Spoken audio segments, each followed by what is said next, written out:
అల్లు అర్జున్ను పోలీసులు అరెస్ట్ చేశారు. Pushpa 2 cinema release సందర్భంగా సంధ్యా థియేటర్ వద్ద జరిగిన ఘటన కారణంగా అల్లు అర్జున్ను చిక్కడపల్లి పోలీసులు అదుపులోకి తీసుకున్నారు. ఈ ఘటనలో ఇప్పటికే సంధ్యా థియేటర్ యాజమాన్యాన్ని అరెస్ట్ చేయగా, ఇప్పుడు ఐకాన్ స్టార్ అల్లు అర్జున్ని ఇంటి వద్ద పోలీసులు అదుపులోకి తీసుకున్నారు.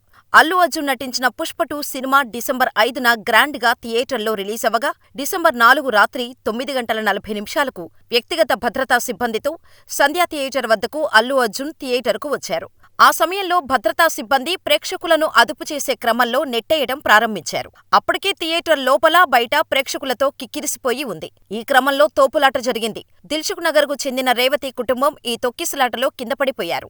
అధిక సంఖ్యలో అభిమానులు ఉండటంతో వారికి ఊపిరాడలేదు.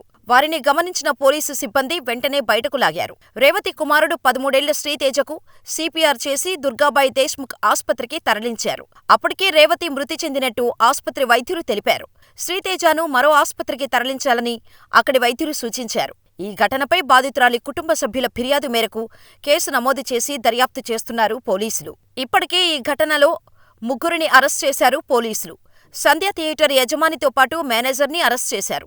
సరైన భద్రతా చర్యలు చేపట్టని సెక్యూరిటీ మేనేజర్ని కూడా అరెస్ట్ చేశారు. ఈ 3 అరెస్ట్ చేసి చిక్కడపల్లి పోలీసులు రిమాండ్కు పంపించారు. దీంతో తాజాగా ఈ కేసులపై అల్లు అర్జున్ హైకోర్టును కూడా ఆశ్రయించాడు.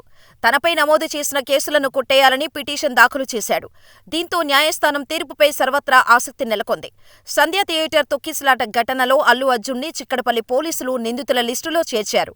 ఈ క్రమంలోనే అల్లు అర్జున్ని శుక్రవారం పోలీసులు అదుపులోకి తీసుకున్నారు. అయితే ఇది అరెస్టు కాదని, కేవలం విచారణకు మాత్రమే అల్లు అర్జున్ పోలీసులు తీసుకెళ్లారని ఆయన పిఆర్ టీం వివరణ ఇచ్చింది.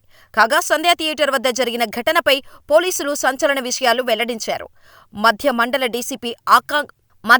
డీసీపీ అక్షాంశ్ యాదవ్ మాట్లాడుతూ, నిన్న రాత్రి 9:40 సమయంలో పుష్ప 2 ప్రీమియర్ షో సంధ్యా థియేటర్లో ఏర్పాటు చేశారని, దీనికి అధిక సంఖ్యలో ప్రేక్షకులు హాజరయ్యారని తెలిపారు. ప్రేక్షకులతో పాటు సినిమాలో నటించిన కీలక నటులు హాజరవుతున్నారన్న సమాచారం తమకు లేదని తెలిపారు.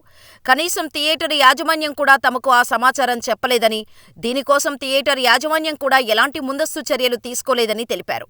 పబ్లిక్ను కంట్రోల్ చేసేందుకు ఎలాంటి ప్రైవేటు భద్రతను ఏర్పాటు చేయలేదని షాకింగ్ కామెంట్స్ చేశారు. ఎంట్రీ, ఎగ్జిట్లలో కూడా ఎటువంటి ప్రత్యేక ఏర్పాట్లు చేయలేదని తెలిపారు. ఇదిలా ఉంటే, మరోవైపు పుష్ప 2 సినిమాపై న్యాయవాది రామారావు ఇమ్మినేని జాతీయ మానవ హక్కుల కమిషన్కు ఫిర్యాదు చేశారు. సినిమా రిలీజ్ సందర్భంగా సంధ్యా థియేటర్ వద్ద జరిగిన తొక్కిసలాటలో ఓ మహిళ ప్రాణాలు కోల్పోయిందని, దీనిపై చర్యలు తీసుకోవాలని కోరుతూ ఆయన తన ఫిర్యాదులో వివరించారు. రద్దీని ముందే అంచనా వేసే అవకాశం ఉన్నా పోలీసులు సరైన రీతిలో స్పందించకపోవటంపైన ఆయన అసహనం వ్యక్తం చేశారు. ఎటువంటి ముందస్తు అనుమతులు లేకుండా ప్రీ రిలీజ్ ఈవెంట్ నిర్వహించారంటూ ఫిర్యాదులో తెలిపారు.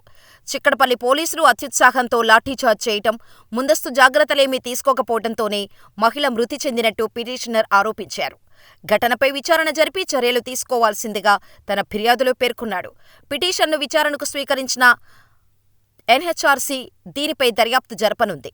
అయితే ఘటన జరిగిన వెంటనే పుష్ప 2 సినిమాని నిర్మించిన మైత్రి మూవీ మేకర్స్ ఈ సంఘటనపై సోషల్ మీడియా వేదికగా స్పందించారు. ఇందులో భాగంగా పుష్ప 2 ప్రీమియర్స్ సందర్భంగా సంధ్యా థియేటర్లో జరిగిన సంఘటనతో మేము చాలా బాధపడ్డాం. అస్వస్థతకు గురైన బాలుడు త్వరగా కోలుకోవాలని ఆ దేవుడిని ప్రార్థిస్తున్నాం. అలాగే బాలుడి ఆరోగ్యం గురించి ఎప్పటికప్పుడు తెలుసుకుంటూనే ఉన్నాం. ఈ క్లిష్ట సమయంలో బాధితుల కుటుంబానికి అండగా నిలవటంతో పాటు సాధ్యమైనంత సహాయం చేయటానికి కృషి చేస్తామని ప్రకటించారు. అల్లు అర్జున్ కూడా స్పందిస్తూ, సంధ్యా థియేటర్ వద్ద జరిగిన ఘటన గురించి విని షాక్ అయ్యాం. ఆ వార్తతో పుష్ప సెలబ్రేషన్స్లో యాక్టివ్గా పాల్గొనలేకపోయాం. మేము సినిమా తీసేదే జనాలు థియేటర్కు వచ్చి ఎంజాయ్ చేయాలి అని. రేవంత్ గారి ఫ్యామిలీకి నా సంతాపం తెలియచేస్తున్నా. నా తరపున బాధిత కుటుంబానికి 25 లక్షలు అందిస్తున్నాను. అలాగే మా టీం నుంచి ఇంకా ఎలాంటి సాయం చేయడానికైనా సిద్ధంగా ఉన్నాం. వారికి నా వల్ల అయినంత సాయం చేస్తాను. త్వరలోనే రేవతి కుటుంబాన్ని స్వయంగా కలుస్తాను అని భరోసా ఇచ్చాడు బన్నీ. ఈ మేరకు ట్విట్టర్ వేదికగా ఓ వీడియోని రిలీజ్ చేశాడు అల్లు అర్జున్.